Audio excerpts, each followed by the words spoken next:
आपण भोजन हे सुद्धा यज्ञकर्म आहे, हे तुम्हाला माहिती आहे का? ते कसे ते आपण बघूया. हे लक्षात ठेवा की भोजन म्हणजे फक्त अन्नभक्षण नसून हे पवित्र असे यज्ञ कार्य आहे. भोजनातील अन्नाला ब्रह्म म्हटले आहे आणि भोजनातील अन्नाची जी चव असते, जी रुची असते, त्याला विष्णू असं म्हटलेलं आहे. आपल्या शरीरामध्ये असलेला वैश्वानर नावाचा अग्नी प्राण, अपान, व्यान, उदान आणि समान या पंचप्राणांच्या साह्याने शरीरातील अन्नाचे पचन करतो आणि तुमच्या शरीराचे स्वास्थ्य उत्तम प्रकारे ठेवण्याचे कार्य हा कोण करतो? वैश्वानर नावाचा अग्नी करतो.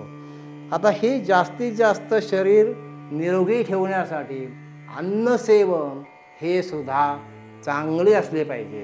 अन्नसेवन करताना आपल्या मनामध्ये जे विचार असतात त्या विचारांचा परिणाम आपल्या पचनावर सुद्धा होतो. म्हणून भोजन करताना मन नेहमी प्रसन्न असले पाहिजे.